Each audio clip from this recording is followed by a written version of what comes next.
سورۃ التحریم، سورہ تحریم کا تعارف۔ مقام نزول سورہ تحریم مدینہ منورہ میں نازل ہوئی ہے۔ رکوع اور آیات کی تعداد، اس سورت میں 2 رکوع اور 12 آیتیں ہیں۔ تحریم نام رکھنے کی وجہ، تحریم کا معنی ہے کسی چیز کو حرام ٹھہرانا،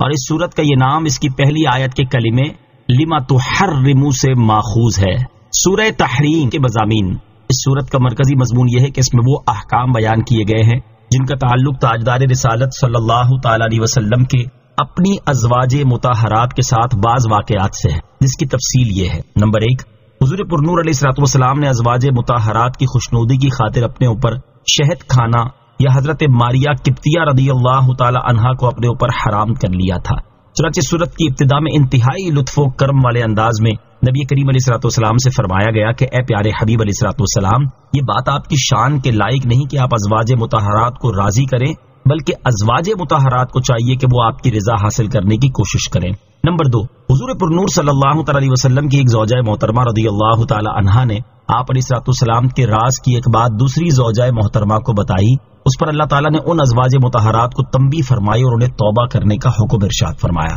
نمبر 3، ایمان والوں کو حکم دیا گیا کہ وہ اللہ تعالیٰ کی اطاعت و فرما برداری کر کے اور اپنے گھر والوں کو اللہ تعالیٰ کی اطاعت و فرما برداری کا حکم دے کر اپنی اور اپنے گھر والوں کی جانیں جہنم کی آگ سے بچائیں، اور اہل ایمان کو گناہوں سے سچی توبہ کرنے کا حکم ارشاد فرمایا گیا۔ نمبر 4، نبی کریم علیہ الصلوۃ والسلام کو کافروں اور منافقوں کے ساتھ جہاد کرنے اور ان پر سختی کرنے کا حکم دیا گیا۔ نمبر 5، اس صورت کے آخر میں کافروں کے لیے حضرت نوح اور حضرت لوط علیہ الصلوۃ والسلام کی بیویوں کی مثال بیان کی گئی، اور مسلمانوں کے لیے فرعون کی بیوی حضرت آسیہ رضی اللہ تعالی عنہا اور حضرت عیسیٰ علیہ الصلوۃ والسلام کی والدہ حضرت مریم رضی اللہ تعالی عنہا کی مثال بیان فرمائی گئی، تاکہ 2 بری مثالیں اور 2 اچھی مثالیں لوگوں کے سامنے واضح ہو جائیں۔ سورہ طلاق کے ساتھ مناسبت، سورہ تحریم کی اپنے سے ماقبل سورہ طلاق کے ساتھ ایک مناسبت یہ ہے کہ دونوں سورتوں کی ابتدا میں نبی کریم علیہ الصلوۃ والسلام سے خطاب فرمایا گیا ہے۔ دوسری مناسبت یہ ہے کہ دونوں سورتوں میں عورتوں سے متعلق احکام بیان کیے گئے ہیں۔ بسم اللہ الرحمن الرحیم۔ ترجمہ، اللہ کے نام سے شروع جو نہایت مہربان رحمت والا ہے۔ یا ایھا النبی لم تحرم ما احل اللہ لک تبتغی مرضات ازواجک واللہ غفور رحیم۔ ترجمہ، اے نبی تم اپنی بیویوں کی رضا چاہتے ہوئے اپنے اوپر اس چیز کو کیوں حرام کرتے ہو جو اللہ نے تمہارے لیے حلال کی ہے، اور اللہ بہت بخشنے والا بڑا مہربان ہے۔ یا ایھا النبی، اے نبی۔ شان نزول، حضرت عائشہ رضی اللہ تعالی عنہا فرماتی ہیں حضور اقدس صلی اللہ تعالی علیہ وسلم ام المومنین حضرت زینب بنت جحش رضی اللہ تعالی عنہا کے یہاں شہد نوش فرماتے اور ان کے یہاں کچھ زیادہ دیر تشریف فرما رہتے تھے۔ میں نے اور حضرت حفصہ رضی اللہ تعالی عنہا نے باہم مشورہ کیا کہ ہم میں سے جس کے ہاں حضور اقدس علیہ الصلوۃ والسلام تشریف فرما ہوں تو وہ ان سے عرض کرے کہ آپ نے مغافیر تناول فرمایا ہے، مجھے آپ کے دہنے مبارک سے مغافیر کی بو آ رہی ہے۔ جب ایسا کیا گیا تو نبی پاک علیہ الصلوۃ والسلام کو ان کا منشا معلوم تھا تو ارشاد فرمایا، نہیں، البتہ میں نے زینب بنت جحش رضی اللہ تعالی عنہا کے یہاں شہد نوش فرمایا تھا، تو ہرگز میں دوبارہ ایسا نہیں کروں گا، اور میں نے اس پر قسم کھائی، تم اس بات کی کسی اور کو خبر مت دینا۔ اس پر یہ آیت کریمہ نازل ہوئی۔ آیت کے آخر میں ارشاد فرمایا کہ اللہ تعالیٰ بخشنے والا مہربان ہے، اس نے آپ کی ان دونوں مبارک بیویوں کا یہ قصور معاف فرما دیا اور آپ کے لیے اس قسم کا کفارہ بیان فرما دیا ہے جس سے آپ کی ساری امت پر آسانی ہوگی۔ آیت یا ایھا النبی لما تحرم سے حاصل ہونے والی معلومات، اس آیت سے 2 باتیں معلوم ہوئی۔ نمبر 1، قسم کھا لینے سے چیز قسم کھانے والے پر حرام ہو جاتی ہے، اور جب وہ چیز استعمال کرے گا تو کفارہ لازم ہوگا۔ نمبر 2، حضور اقدس صلی اللہ تعالی علیہ وسلم کا شہد کو اپنے آپ پر حرام فرما لینا محض ازواج مطہرات کو راضی کرنے کے لیے تھا، نہ کہ بے علمی کی وجہ سے، کیونکہ اپنے منہ کی بو غیب نہیں، وہ تو محسوس ہوتی ہے، لہذا بد مذہب اس آیت سے حضور اکرم علیہ الصلوۃ والسلام کی بے علمی پر دلیل نہیں پکڑ سکتے۔ قد فرض اللہ لکم تحلۃ ایمانکم واللہ مولاکم وہو العلیم الحکیم۔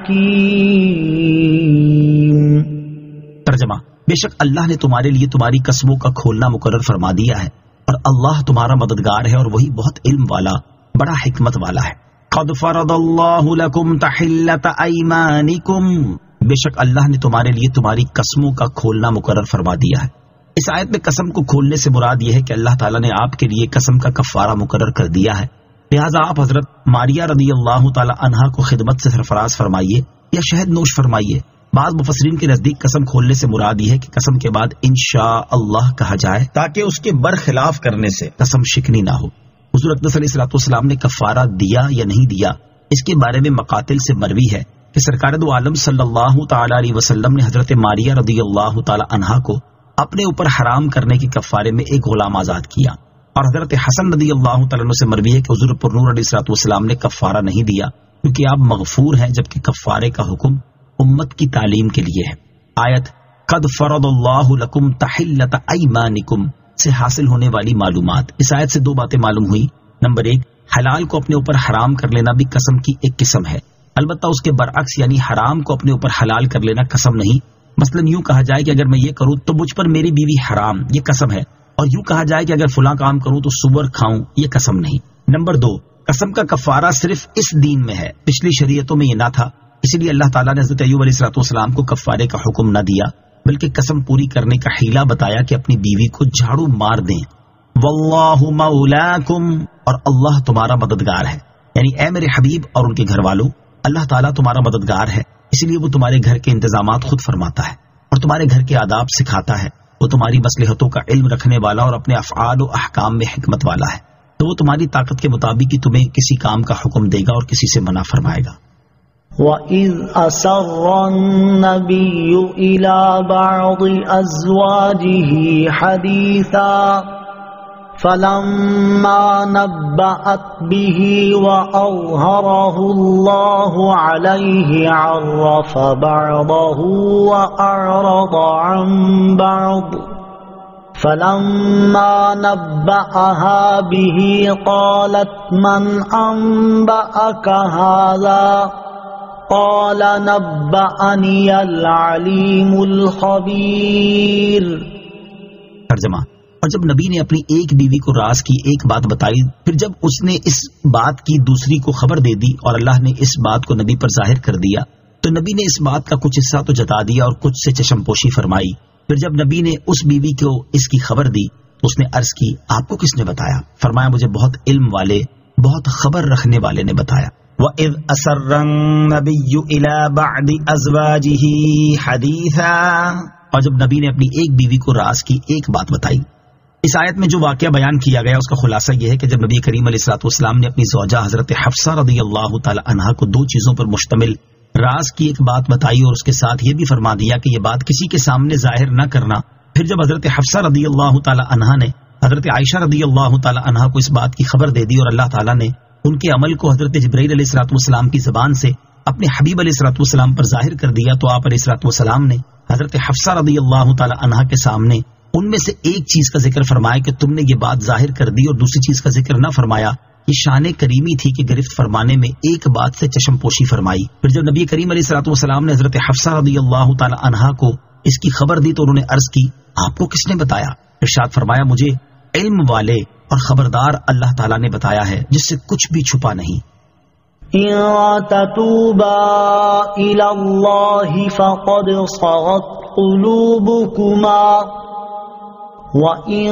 تَظَاهَرَا عَلَيْهِ فَإِنَّ اللَّهَ هُوَ مَوْلَاهُ وَجِبْرِيلُ وَصَالِحُ الْمُؤْمِنِينَ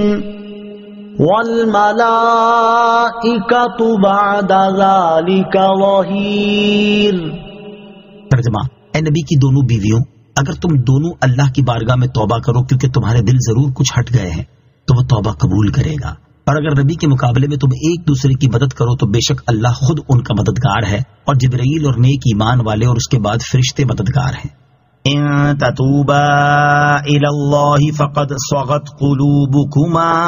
اور اگر تم دونوں اللہ کی بارگاہ میں توبہ کرو کیونکہ تمہارے دل ضرور کچھ ہٹ گئے ہیں۔ اس آیت میں حضرت عائشہ اور حضرت حفصہ رضی اللہ تعالیٰ عنہما کو مخاطب کر کے فرمایا گیا کہ اے میرے حبیب علیہ الصلوۃ والسلام کی دونوں بیویوں، اللہ تعالیٰ کی طرف رجوع کرنا تم پر واجب ہے، کیونکہ تمہارے دل ضرور حق سے کچھ ہٹ گئے ہیں کہ تمہیں حضرت ماریہ رضی اللہ تعالی عنہا کو نبی کریم علیہ الصلوۃ والسلام کے اپنے اوپر حرام کر لینے کی بات پسند آئی، جو کہ نبی اکرم علیہ الصلوۃ والسلام پر بھاری ہے. اور اگر نبی کریم علیہ الصلوۃ والسلام کے مقابلے میں تم ایک دوسرے کی مدد کرو اور باہم مل کر ایسا طریقہ اختیار کرو جو سرکار دو عالم علیہ الصلوۃ والسلام کو ناگوار ہو، تو سن لو بے شک اللہ تعالیٰ ان کا مددگار ہے. حضرت جبرائیل علیہ الصلوۃ والسلام نیک ایمان والے اور ان کی مدد کے بعد فرشتے بھی مددگار ہیں. یہاں اس آیت سے متعلق 3 باتیں بھی سماعت کیجیے. نمبر 1، اگرچہ حضرت جبرائیل بھی فرشتوں میں شامل ہیں، مگر چونکہ وہ تمام فرشتوں کے سردار ہیں اس لیے خصوصیت سے ان کا علیحدہ ذکر ہوا. نمبر 2، نبی کریم علیہ الصلوۃ والسلام مسلمانوں کے ایسے مددگار ہیں جیسے بادشاہ رعایا کا مددگار، اور مومن حضور اکرم صلی اللہ علیہ وسلم کے ایسے مددگار ہیں جیسے خدام اور سپاہی بادشاہ کے. لہذا اس آیت کی بنا پر یہ نہیں کہا جا سکتا کہ سرکار دو عالم علیہ الصلوۃ والسلام مسلمانوں کے حاجت مند ہیں. نمبر 3، اس آیت میں حضرت جبرائیل علیہ الصلوۃ والسلام اور نیک مسلمانوں کو مولا یعنی مددگار فرمایا گیا اور فرشتوں کو ظہیر یعنی معاون قرار دیا گیا. اس سے معلوم ہوا کہ اللہ کے بندے مددگار ہیں. یاد رہے کہ جہاں غیر اللہ کی مدد کی نفی ہے وہاں حقیقی مدد مراد ہے، لہذا آیات میں تعرض نہیں. عسى ربه إن طلقكن أن يبدله أزواجا خيرا منكن مسلمات مؤمنات قانتات تائبات عابدات سائحات ثیبات وابکارا. ترجمہ: اگر وہ نبی تمہیں طلاق دے دیں تو قریب ہے کہ ان کا رب انہیں تم سے بہتر بیویاں بدل دے جو اطاعت والیاں، ایمان والیاں، ادب والیاں، توبہ کرنے والیاں، عبادت گزار، روزہ دار، بیاہیاں اور کنواریاں ہوں.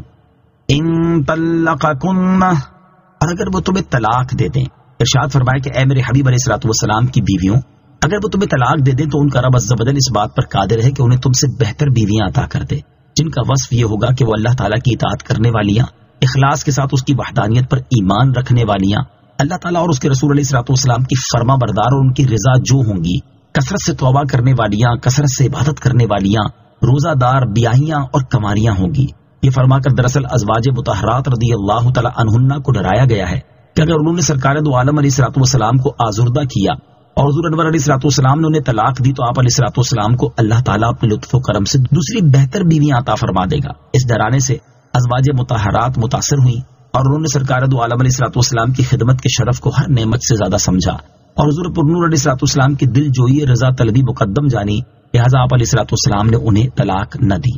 اچھی بیوی کے اوصاف. اس آیت سے معلوم ہوا کہ بیوی وہ اچھی ہے جو اللہ تعالیٰ اور اس کے حبیب علیہ الصلوۃ والسلام کی فرما بردار اور شوہر کی اطاعت گزار ہو، نیز عبادت گزار اور گناہوں سے بچنے والی ہو، اگرچہ وہ غریب ہو. لہذا نکاح کے لیے صرف عورت کا حسن اور اس کی مالداری نہ دیکھی جائے بلکہ اس کی دینداری دیکھی جائے اور اسے ہی ترجیح دی جائے. حدیث پاک میں بھی اس کا حکم دیا گیا ہے. چنانچہ حضرت ابو ہریرہ رضی اللہ تعالی عنہ سے روایت ہے، رسول اللہ صلی اللہ تعالی علیہ وسلم نے ارشاد فرمایا، عورت سے نکاح 4 باتوں کی وجہ سے کیا جاتا ہے، یعنی نکاح میں ان کا لحاظ ہوتا ہے. نمبر 1 مال، نمبر 2 حسب نسب، نمبر 3 جمال، نمبر 4 دین، اور تم دین والی کو ترجیح دو.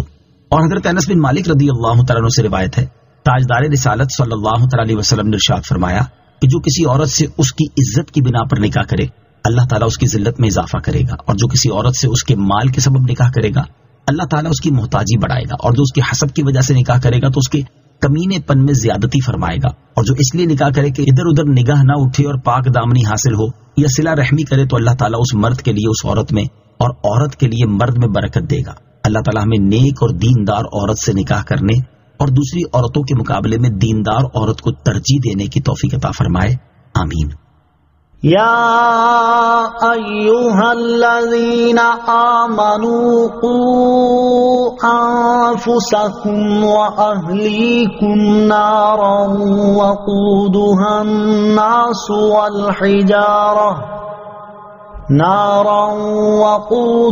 الناس والحجارة عليها ملائكة غلاظ شداد لا يعصون الله ما أمرهم لا يعصون اللہ ما امرهم ويفعلون ما يؤمرون۔ ترجمہ: اے ایمان والو، اپنی جانوں اور اپنے گھر والوں کو اس آگ سے بچاؤ جس کا ایندھن آدمی اور پتھر ہے، اس پر سختی کرنے والے طاقتور فرشتے مقرر ہیں جو اللہ کے حکم کی نافرمانی نہیں کرتے اور وہی کرتے ہیں جو انہیں حکم دیا جاتا ہے۔ یا ایھا الذین آمنوا قوا انفسکم واہلیکم نارا، اے ایمان والو، اپنی جانوں اور اپنے گھر والوں کو اس آگ سے بچاؤ، یعنی اے ایمان والو، اللہ تعالیٰ اور اس کے رسول علیہ الصلوۃ والسلام کی فرما برداری اختیار کر کے، عبادتیں بجا لا کر، گناہوں سے باز رہ کر، اپنے گھر والوں کو نیکی کی ہدایت اور بدی سے ممانعت کر کے اور انہیں علم و ادب سکھا کر اپنی جانوں اور اپنے گھر والوں کو اس آگ سے بچاؤ جس کا ایندھن آدمی اور پتھر ہے۔ یہاں آدمی سے کافر اور پتھر سے بت وغیرہ مراد ہیں، اور معنی یہ ہے کہ جہنم کی آگ بہت ہی شدید حرارت والی ہے، اور جس طرح دنیا کی آگ لکڑی وغیرہ سے جلتی ہے، جہنم کی آگ اس طرح نہیں جلتی بلکہ ان چیزوں سے جلتی ہے جن کا ذکر کیا گیا۔ مزید فرمایا کہ جہنم پر ایسے فرشتے مقرر ہیں کہ جو جہنمیوں پر سختی کرنے والے اور انتہائی طاقتور ہیں، اور ان کی طبیعتوں میں رحم نہیں، وہ اللہ تعالیٰ کے حکم کی نافرمانی نہیں کرتے اور وہی کرتے ہیں جو انہیں حکم دیا جاتا ہے۔ ہر مسلمان پر اپنے اہل خانہ کی اسلامی تعلیم و تربیت لازم ہے۔ اس آیت سے معلوم ہوا کہ جہاں مسلمان پر اپنی اصلاح کرنا ضروری ہے، وہیں اہل خانہ کی اسلامی تعلیم و تربیت کرنا بھی اس پر لازم ہے۔ لہٰذا ہر مسلمان کو چاہیے کہ وہ اپنے بیوی بچوں اور گھر میں جو افراد اس کے ماتحت ہیں ان سب کو اسلامی احکامات کی تعلیم دے یا دلوائے، یوں ہی اسلامی تعلیمات کے سائے میں ان کی تربیت کرے تاکہ یہ بھی جہنم کی آگ سے محفوظ رہیں۔ ترغیب کے لیے یہاں اہل خانہ کی اسلامی تربیت کرنے اور ان سے احکام شریعہ پر عمل کروانے سے متعلق 3 احادیث سماعت کیجیے۔ نمبر 1، حضرت عبداللہ ابن عمر رضی اللہ تعالیٰ عنہما سے روایت ہے، تاجدار رسالت صلی اللہ تعالیٰ علیہ وسلم نے ارشاد فرمایا، تم میں سے ہر شخص نگہبان ہے اور ہر ایک سے اس کے ماتحتوں کے بارے میں سوال کیا جائے گا۔ چنانچہ حاکم نگہبان ہے، اس سے اس کی رعایا کے بارے میں پوچھا جائے گا۔ آدمی اپنے اہل خانہ پر نگہبان ہے، اس سے اس کے اہل خانہ کے بارے میں سوال کیا جائے گا۔ عورت اپنے شوہر کے گھر میں نگہبان ہے، اس سے اس کے بارے میں پوچھا جائے گا۔ خادم اپنے مالک کے مال میں نگہبان ہے، اس سے اس کے بارے میں سوال ہوگا۔ آدمی اپنے والد کے مال میں نگہبان ہے، اس سے اس کے بارے میں پوچھا جائے گا۔ الغرض تم میں سے ہر شخص نگہبان ہے، اس سے اس کے ماتحتوں کے بارے میں سوال ہوگا۔ نمبر 2، حضرت عبداللہ بن عمر رضی اللہ تعالیٰ عنہما سے روایت ہے، سید المرسلین صلی اللہ تعالیٰ علیہ وسلم نے ارشاد فرمایا، اپنی اولاد کو 7 سال کی عمر میں نماز پڑھنے کا حکم دو، اور جب وہ 10 سال کی ہو جائیں تو انہیں مار کر نماز پڑھاؤ اور ان کے بستر الگ کر دو۔ نمبر 3، حضرت ابو ہریرہ رضی اللہ تعالیٰ عنہ سے روایت ہے، رسول کریم علیہ الصلوۃ والسلام نے ارشاد فرمایا، اللہ تعالیٰ اس شخص پر رحم فرمائے جو رات میں اٹھ کر نماز پڑھے اور اپنی بیوی کو بھی نماز کے لیے جگائے، اگر وہ نہ اٹھے تو اس کے منہ پر پانی کے چھینٹے مارے۔ اللہ تعالیٰ اس عورت پر رحم فرمائے جو رات کے وقت اٹھے پھر نماز پڑھے اور اپنے شوہر کو جگائے، اگر وہ نہ اٹھے تو اس کے منہ پر پانی کے چھینٹے مارے۔ پانی کے چھینٹے مارنے کی اجازت اس صورت میں ہے جب جگانے کے لیے بھی ایسا کرنے میں خوش طبعی کی صورت ہو کہ دوسرے نے ایسا کرنے کا کہا ہو۔ اللہ تعالیٰ میں اپنے اہل خانہ کی صحیح اسلامی تعلیم و تربیت کرنے کی توفیق عطا فرمائے، آمین۔ جہنم کے خوف سے روح پرواز کر گئی، یہاں اسی آیت سے متعلق ایک حکایت سماعت کیجیے۔ چنانچہ حضرت منصور بن عمار رضی اللہ تعالی عنہ فرماتے ہیں، میں نے حج کیا اور سفر کے دوران کوفہ کے ایک سرائے میں ٹھہرا، پھر میں ایک اندھیری رات میں باہر نکلا تو آدھی رات کے وقت کسی کی درد بھری آواز سنی اور وہ یوں کہہ رہا تھا، اے اللہ عز و جل، تیری عزت و جلال کی قسم، میں نے جان بوجھ کر تیری نافرمانی اور مخالفت نہیں کی، اور مجھ سے جب بھی تیری نافرمانی ہوئی میں اس سے ناواقف نہیں تھا، لیکن خطا کرنے پر میری بدبختی نے میری مدد کی اور تیری ستاری کی امید نے مجھے گناہ پر ابھارا، اور بے شک میں نے اپنی نادانی کی بنا پر تیری نافرمانی اور مخالفت کی، تو اب تیرے عذاب سے مجھے کون بچائے گا؟ اگر تو نے مجھ سے اپنی رحمت و عنایت کی رسی کاٹ لی تو میں کس کی رسی کو تھاموں گا؟ جب وہ اپنی اس التجا سے فارغ ہوا تو میں نے قرآن مجید کی یہ آیت تلاوت کی، قوا انفسکم واہلیکم نارا وقودها الناس والحجارة علیہا ملائکۃ غلاظ شداد لا یعصون اللہ ما امرهم ویفعلون ما یؤمرون۔ ترجمہ، اپنی جانوں اور اپنے گھر والوں کو اس آگ سے بچاؤ جس کا ایندھن آدمی اور پتھر ہے، اس پر سختی کرنے والے طاقتور فرشتے مقرر ہیں جو اللہ کے حکم کی نافرمانی نہیں کرتے اور وہی کرتے ہیں جو انہیں حکم دیا جاتا ہے۔ پھر میں نے ایک شدید حرکت سنی اور اس کے بعد کوئی آواز نہ سنائی دی، میں وہاں سے چلا گیا اور دوسرے دن اپنی رہائش گاہ میں لوٹا تو دیکھا کہ ایک جنازہ رکھا ہوا ہے۔ میں نے وہاں موجود ایک بوڑھی عورت سے میت کے بارے میں پوچھا اور وہ مجھے نہیں جانتی تھی۔ اس نے کہا، رات کے وقت یہاں سے ایک مرد گزرا، اس وقت میرا بیٹا نماز پڑھ رہا تھا، اس آدمی نے قرآن مجید کی ایک آیت پڑھی جسے سن کر میرے بیٹے کا انتقال ہو گیا ہے۔ يا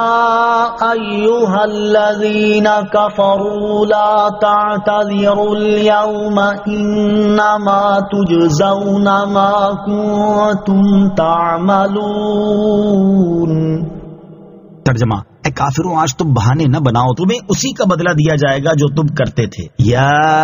ایھا الذین کفروا، اے کافروں، یعنی کافر جب جہنم میں داخل ہوتے وقت اس کی آگ کی شدت اور اس کا عذاب دیکھیں گے تو اس وقت ان سے کہا جائے گا اے کافروں، آج بہانے نہ بناؤ، کیونکہ اب تمہارے لیے عذر کی کوئی جگہ باقی نہیں رہی اور نہ ہی آج کوئی عذر قبول کیا جائے گا اور تمہیں ان اعمال کا ہی بدلہ ملے گا جو تم دنیا میں کرتے تھے. یا ایھا الذین آمنوا توبوا الی اللہ توبۃ نصوحا عسى ربكم أن يكفر عنكم سيئاتكم ويدخلكم جنات تجري من تحتها الأنهار يوم لا يخزي الله النبي والذين آمنوا معه نورهم يسعى بين أيديهم وبأيمانهم يقولون ربنا أتمم لنا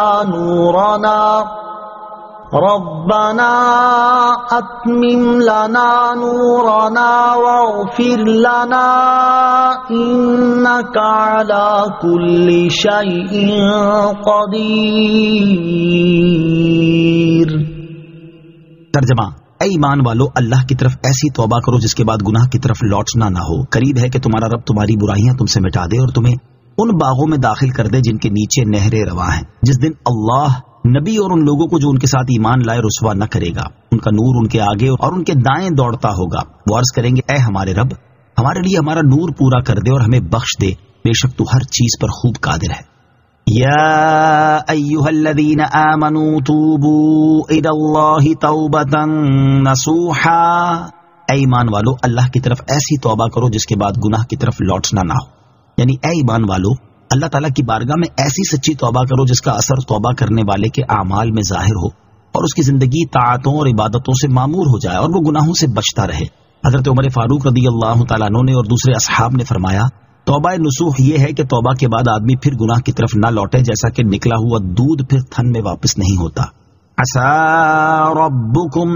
قریب ہے کہ تمہارا رب، ارشاد فرمایا قریب ہے کہ تمہارا رب توبہ قبول فرمانے کے بعد تمہاری برائیاں تم سے مٹا دے اور قیامت کے اس دن تمہیں ان باغوں میں لے جائے جن کے نیچے نہریں رواں ہیں، جس دن اللہ تعالیٰ نبی کریم علیہ الصلوۃ والسلام اور ان کے ساتھ کے ایمان والوں کو رسوا نہ کرے گا. پل صراط پر ان کا نور ان کے آگے اور ان کے دائیں دوڑتا ہوگا، اور جب ایمان والے دیکھیں گے کہ منافقوں کا نور بجھ گیا تو وہ عرض کریں گے اے ہمارے رب، جنت میں داخل ہونے تک ہمارے لیے اس نور کو باقی رکھ. اور جب کافروں کو جہنم میں گرتا ہوا دیکھیں گے تو عرض کریں گے اے ہمارے رب، ہمیں بخش دے، بے شک تو ہر چیز پر قادر ہے. سچی توبہ کی ترغیب. فی زمانہ حالات ایسے پرفتن ہے کہ گناہ کا ارتکاب کرنا بے حد آسان جبکہ گناہ سے بچنا بے حد دشوار اور نیکی کرنا بہت مشکل ہو چکا ہے. لہذا ہر مسلمان کو چاہیے کہ گناہوں سے بچنے اور نیک کام کرنے کی بھرپور کوشش کرے اور جو گناہ اس سے سرزد ہو چکے ہیں ان سے سچی توبہ کرے، کیونکہ سچی توبہ ایسی چیز ہے جو انسان کے نامہ اعمال سے اس کے گناہ مٹا دیتی ہے. چنانچہ اللہ تعالیٰ ارشاد فرماتا ہے وَهُوَ الَّذِي يَقْبَلُ التَّوْبَةَ عَنْ عِبَادِهِ وَيَعْفُو عَنِ السَّيِّئَاتِ وَيَعْلَمُ مَا تَفْعَلُونَ.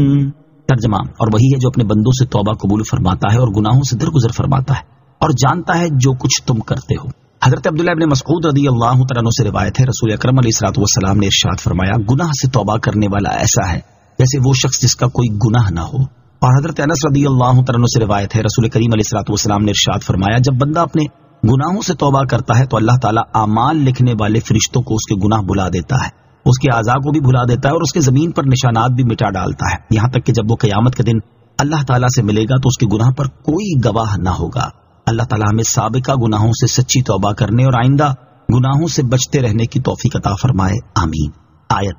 یا ایھا الذین آمنوا توبوا الی اللہ توبۃ نصوحا سے حاصل ہونے والی معلومات. اس آیت سے 5 باتیں معلوم ہوئی. نمبر 1، توبہ گناہوں کی معافی اور جنت کا مستحق ہونے کا ذریعہ ہے. نمبر 2، متقی مومن قیامت کے دن حضور اکرم علیہ الصلوۃ والسلام کے ساتھ ہوں گے. نمبر 3، قیامت کے دن نبی کریم علیہ الصلوۃ والسلام اور ان کے ساتھ والوں کی عزت کا جبکہ کافروں کی رسوائی کا دن ہوگا۔ نمبر 4، مومن اگرچہ گناہگار ہو لیکن انشاءاللہ آخرت کی رسوائی سے محفوظ رہے گا، اگر اسے سزا بھی دی جائے گی تو اس طرح کہ اس کی رسوائی نہ ہو۔ نمبر 5، ابتدا میں پل صراط پر منافقوں کو نور ملے گا، لیکن جب درمیان میں پہنچیں گے تو وہ نور بجھ جائے گا۔ یا ایھا النبی جاہد الکفار والمنافقین واغلظ علیہم ومأواہم جہنم وبئس المصیر۔ ترجمہ، اے نبی کافروں اور منافقوں سے جہاد کرو اور ان پر سختی کرو، اور ان کا ٹھکانہ جہنم ہے اور وہ کیا ہی برا ٹھکانہ ہے۔ یا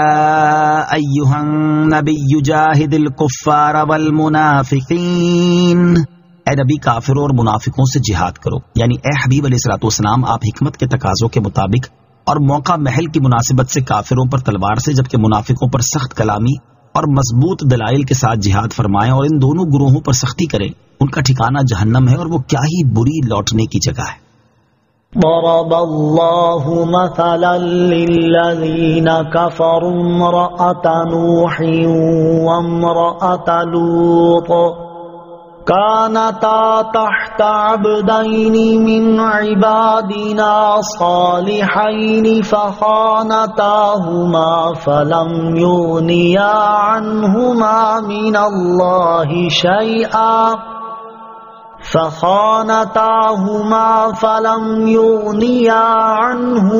من الله شيئا وقيل ادخلا النار مع الداخلين۔ ترجمہ، اللہ نے کافروں کے لیے نوح کی بیوی اور لوط کی بیوی کو مثال بنا دیا، وہ دونوں ہمارے بندوں میں سے دو صالح بندوں کے نکاح میں تھیں، پھر ان دونوں عورتوں نے ان سے خیانت کی تو وہ صالح بندے اللہ کے سامنے انہیں کچھ کام نہ آئے اور فرما دیا گیا کہ جانے والوں کے ساتھ تم بھی جہنم میں جاؤ۔ ضرب اللہ مثلا للذین کفروا امرأة نوح وامرأة لوط، اللہ نے کافروں کے لیے نوح کی بیوی اور لوط کی بیوی کو مثال بنا دیا۔ اس آیت کا خلاصہ یہ کہ اللہ تعالیٰ نے حضرت نوح علیہ السلام کی بیوی اور حضرت لوط علیہ السلام کی بیوی کو مثال بنا دیا کہ یہ دونوں عورتیں ہمارے قرب کے لائق دو بندوں کے نکاح میں تھیں، پھر انہوں نے کفر اختیار کر کے دین کے معاملے میں ان سے خیانت کی تو وہ دو مقرب بندے اللہ تعالیٰ کے سامنے انہیں کچھ کام نہ آئے اور ان عورتوں سے موت کے وقت فرما دیا گیا یا قیامت کے دن فرمایا جائے گا کہ تم دونوں عورتیں اپنی قوموں کے کفار کے ساتھ جہنم میں جاؤ، کیونکہ تمہارے اور ان انبیاء کرام علیہ السلام کے درمیان تمہارے کفر کی وجہ سے کوئی تعلق باقی نہ رہا۔ تو جس طرح کفر کے ہوتے ہوئے ان عورتوں کو انبیاء کرام علیہ السلام سے رشتہ داری کام نہ آئی، اسی طرح اے کفار مکہ کفر کے ہوتے ہوئے تمہیں بھی میرے حبیب علیہ السلام سے رشتہ داری کوئی کام نہ آئے گی۔ حضرت نوح اور حضرت لوط علیہ السلام کی بیویوں کا حال،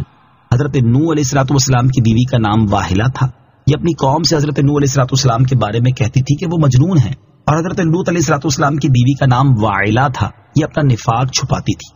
اس آیت سے معلوم ہوا کہ ایمان کے بغیر بزرگوں کی صحبت قیامت میں فائدہ نہیں دے گی، نیز یہ کہ کفار کے لیے نبی کا رشتہ یا نبی کا نسب کام نہیں آتا، اور یہ بھی معلوم ہوا کہ قیامت میں ہر شخص اس کے ساتھ ہوگا جس سے دنیا میں محبت کرتا تھا۔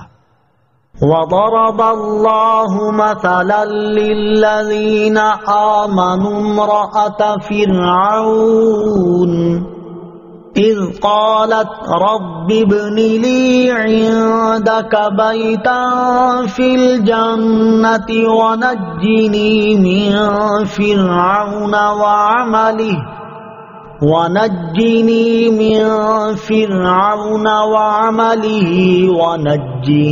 من القوم الظالمین۔ ترجمہ، اور اللہ نے مسلمانوں کے لیے فرعون کی بیوی کو مثال بنا دیا جب اس نے عرض کی اے میرے رب میرے لیے اپنے پاس جنت میں ایک گھر بنا اور مجھے فرعون اور اس کے عمل سے نجات دے اور مجھے ظالم لوگوں سے نجات عطا فرما۔ وضرب اللہ مثلا للذین آمنوا امرأة فرعون،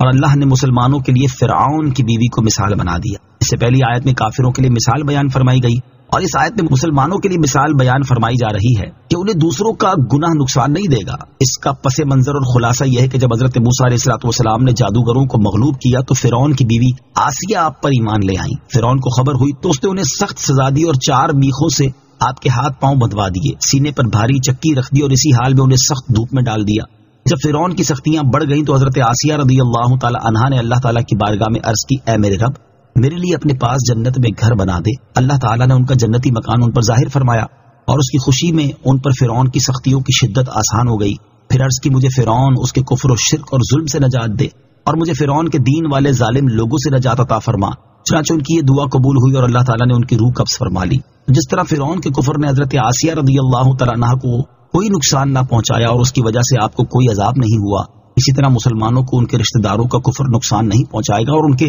کفر کی وجہ سے مسلمانوں کو عذاب نہ ہوگا۔ آیت اذ قالت رب ابن لی عندک بیتا فی الجنہ سے حاصل ہونے والی معلومات۔ اس آیت سے 3 باتیں معلوم ہوئی۔ نمبر 1، جنت میں وہ گھر زیادہ درجے والا ہے جس میں بندے کو اللہ تعالیٰ کا قرب زیادہ ہو۔ نمبر 2، اللہ کی محبت میں اس سے ملاقات کے شوق میں موت کی تمنا اور دعا کرنا جائز ہے۔ نمبر 3، اللہ تعالیٰ سے پناہ طلب کرنا، اس کی بارگاہ میں التجائیں کرنا، مشکلات اور مصائب میں اس سے خلاصی کا سوال کرنا نیک بندوں کی سیرت ہے۔ ومريم ابنة عمران التي أحصنت فرجها فنفخنا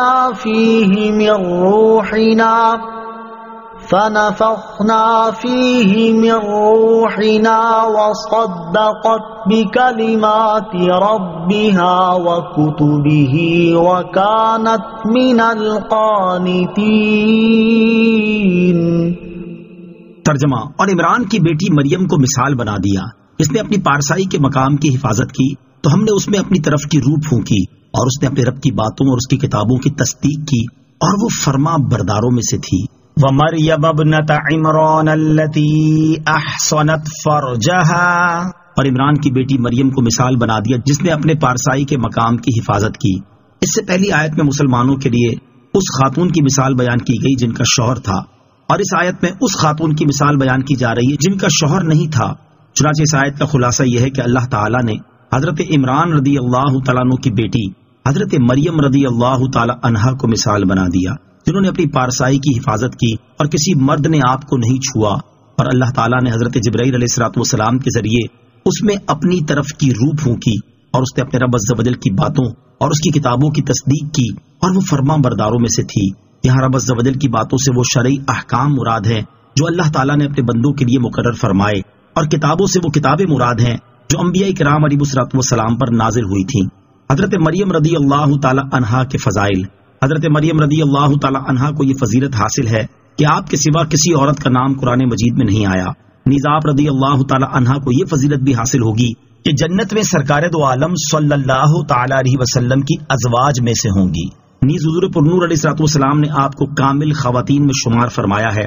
جیسا کہ حضرت ابو موسیٰ اشعری رضی اللہ تعالی عنہ سے روایت ہے۔ نبی کریم صلی اللہ تعالی علیہ وآلہ وسلم نے ارشاد فرمایا، مردوں میں کامل بہت ہیں اور عورتوں میں سے کامل حضرت آسیہ رضی اللہ تعالی عنہا اور حضرت مریم بنت عمران رضی اللہ تعالی عنہا ہیں، اور حضرت عائشہ رضی اللہ تعالی عنہا کی فضیلت عورتوں پر ایسی ہے جیسے سرید کی فضیلت تمام کھانوں پر ہے۔ آیت فَنَفَخْنَا فِيهِ مِن رُوحِنَا سے حاصل ہونے والی معلومات۔ اس آیت سے 3 باتیں معلوم ہوئیں۔ نمبر 1، پھونک حضرت جبرائیل علیہ الصلوۃ والسلام نے ماری اور اللہ تعالیٰ نے فرمایا ہم نے پھونکا۔ اس سے معلوم ہوا کہ اللہ تعالیٰ کے مقبول بندوں کا کام در حقیقت اللہ تعالیٰ کا کام ہے۔ نمبر 2، فیض دینے کے لیے دم کرنا فرشتوں کی سنت ہے۔ مشائخ کے دم درود کی اصل یہ آیت کریمہ ہے۔ نیز کثیر احادیث صحیحہ سے بھی دم کرنا ثابت ہے۔ نمبر 3، حضرت عیسیٰ علیہ الصلوۃ والسلام کو روح اللہ اس لیے کہتے ہیں کہ آپ کی پیدائش روح الامین کی پھونک سے ہے۔ آمنت باللہ صدق اللہ العظیم۔